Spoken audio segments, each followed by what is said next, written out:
Kalau kita membahas tentang kesehatan tanaman, hal ini kan berkaitan ya Mas ya dengan nutrisi tanaman. Pertanyaan saya nih ke Pak Badi sama Mas Aji.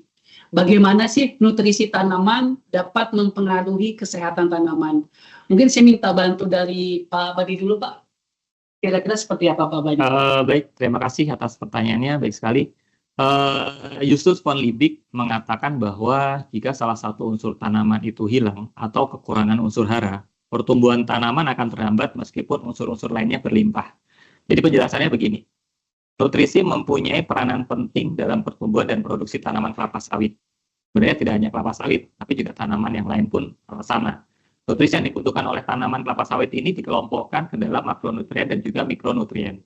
Nah, makronutrien merupakan nutrisi yang diperlukan dalam jumlah yang banyak. Contohnya adalah seperti N, P, K, Mg, Ca, dan juga S. Sedangkan untuk mikronutrien itu nutrisi yang dibutuhkan dalam jumlah sedikit, namun mempunyai peran yang sangat penting. Seperti contohnya adalah B, boron, Zn, Cu, Mn, Mo, Ci, Ne, dan Fe. Kemudian makronutrien seperti yang tadi saya sebutkan ya, itu diperlukan oleh tanaman dalam jumlah yang besar, mikronutrien sedikit. Namun peran mereka itu sangat penting dalam menjalankan berbagai proses fisiologi tanaman. Contohnya adalah pertumbuhan vegetatif, fotosintesis, pertumbuhan generatif, dan juga ketahanan terhadap stres. Pada gambar ini disebutkan bahwa jika ada kekurangan satu saja unsur hara, meskipun unsur hara lainnya berlimpah, itu dapat menyebabkan ketidakseimbangan proses fisiologi tanaman. Seperti contohnya adalah pertumbuhan yang terhambat, daun yang menguning, dan akhirnya produksi rendah atau menurun. Nah, beberapa contoh kondisi kekurangan nutrisi dapat terlihat secara visual. Seperti gejala defisiensi N, itu pada daun dapat berwarna kuning ya, pada pelepah tua. Kemudian untuk gejala defisiensi K, itu nampak terjadi bintik-bintik klorosis pada daun pada pelepah tua.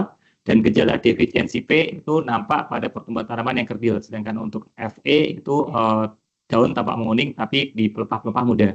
Kemudian di sini sintesis klorofil itu melibatkan unsur N, Mg, Fe, Mn, Cu, Zn, S, dan O, sehingga kekurangan klorofil yang biasanya ditunjukkan dengan daun yang berwarna kuning itu dapat menjadi indikator kurangnya satu atau lebih unsur-unsur hara tersebut.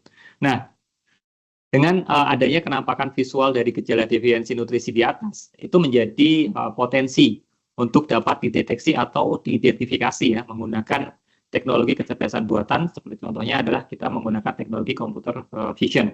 Saya rasa Mas Haji dapat memberikan penjelasan yang lebih komprehensif lagi terkait dengan teknologi AI ini. Saya kembalikan ke Mas. Ya. Siap Pak Badi, makasih banyak Pak sudah menjelaskan tentang bagaimana nutrisi tanaman ini dapat mempengaruhi kesehatan tanaman ya Pak. Ya. Nah kemudian ke Mas Aji nih Mas, saya juga penasaran ini tentang nutrisi ini ya Mas ya. Boleh dijelaskan nggak ya Mas tentang bagaimana workflow deteksi definisi untuk defisiensi itu nutrisi ini seperti apa ya Mas di ASR Indonesia? Baik Mas John, terima kasih. Terima kasih juga Pak Badi atas penjelasan yang cukup komprehensif mengenai permasalahan defisiensi nutrisi, pentingnya apa, ciri-ciri fisiknya seperti apa. Dari ciri-ciri fisik tersebut, kita coba adaptasi bagaimana kenampakannya secara visual pada suatu data imagery, data drone. Kita akan coba melakukan ekstraksi dari data drone tersebut. Kita akan melakukan pengolahan, dimulai dari pengolahan data indeks vegetasi dari data multispektral drone, tanpa adanya variasi rona, di mana tanaman yang mengalami defisiensi nutrisi, contohnya di sini tampak adanya suatu warna kehitaman atau rona kehitaman pada ujung tanaman, tadi seperti yang sudah disampaikan Pak Badi, itu mengindikasikan adanya defisiensi nutrisi pada tanaman tersebut. Kita coba bandingkan juga dengan tampilan atau kenampakan RGB, ternyata tanpa adanya warna kekuningan. Di sini kita bisa memiliki keyakinan bahwa pada tanaman yang memiliki ciri-ciri kekuningan pada tampilan RGB dan tanaman yang memiliki warna kehitaman pada indeks vegetasi itu mencirikan tanaman yang mengalami defisiensi nutrisi.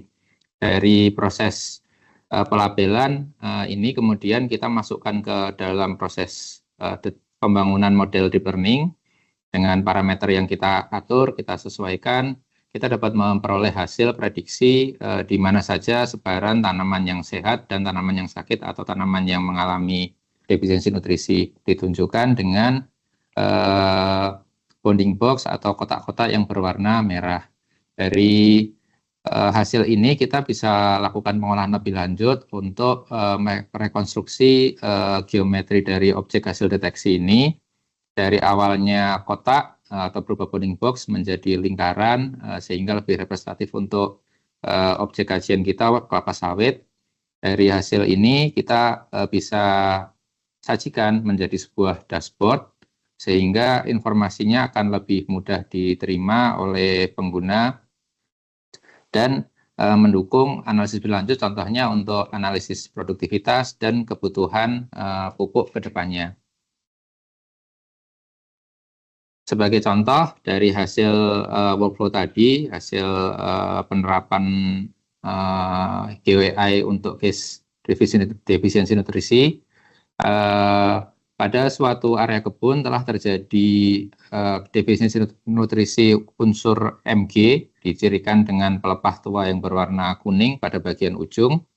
Kemudian dari model GeoAI, kita coba prediksi kira-kira ada berapa banyak pohon yang mengalami defisiensi nutrisi Mg dan berapa yang sehat di area kebun ini, sehingga kita memperoleh berapa data populasi tanaman yang sehat dan tanaman sakit per individu pohon ataupun kumulatif ataupun per satuan blok, sehingga kita bisa menentukan kebutuhan pupuk setiap blok seperti apa, kebutuhan total dari satu estate misalkan seperti apa, atau kondisi dari setiap pohon penanganannya seperti apa.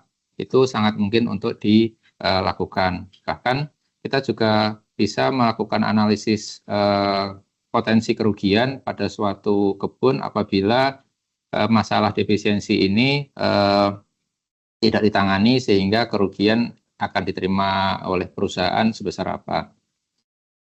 Mungkin pendekatan ini sifatnya masih inisial, sangat mungkin untuk ditingkatkan lagi karena di sini kami baru membedakan kelas sehat dan anomali saja. Apabila dibutuhkan untuk analisis lebih detail lagi, seberapa jauh level anomalinya itu juga bisa memungkinkan, tergantung dari support data lapangan dan data pembanding lainnya.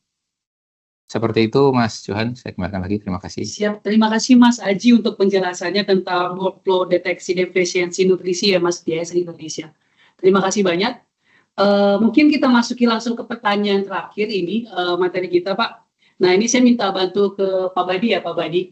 Nah di sini pertanyaannya, bagaimana progresnya Wilmar sekarang nih dengan penerapan teknologi GIS, dan apa sih manfaat yang dirasakan serta planning Wilmar ke depannya seperti apa, Pak Badi? Ya.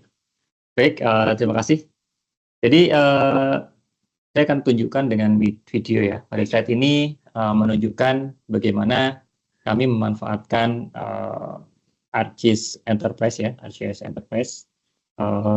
Kemudian penggunaan AI, machine learning untuk mendeteksi perubahan hutan atau vegetasi menjadi area terbuka secara otomatis, yaitu dengan memanfaatkan data citra satelit secara time series. Nah, dengan tools atau aplikasi ini, kami dapat mengetahui supplier mana yang melakukan deforestasi, dan selanjutnya akan ditindaklanjuti oleh tim sustainability untuk melakukan verifikasi terhadap kondisi tersebut.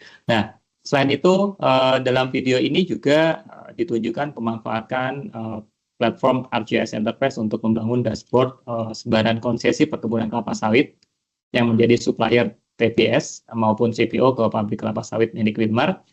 Kemudian data atau informasi ini nantinya akan dapat digunakan untuk mengetahui kemampu telusuran atau traceability dari mana keadaan buah segar itu dihasilkan.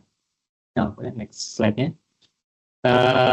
Terkait dengan pertanyaan tentang Wilmar GIS Planning dan Roadmap, tentu saja kami mempunyai planning dan roadmap ke depannya yang mengacu pada program Precision Agriculture ya, dengan tetap memperhatikan 3P, 3P, Planet, People, and Profit dalam penentuan kebijakan. Kemudian dengan memanfaatkan teknologi dan mekanisasi sebagai alternatif solusi ketersediaan tenaga kerja beberapa tahun lagi. Kemudian pastinya dengan tetap memperhatikan dari efektivitas, kemudian keamanan dan juga efisiensi. Nah, kami juga menerapkan teknologi yang ramah lingkungan dan pemanfaatan teknologi sistem informasi yang andal dan akurat untuk memastikan bahwa rupiah yang kami keluarkan itu mempunyai dampak positif terhadap peningkatan produksi dan upaya mendukung upaya menjaga sustainability.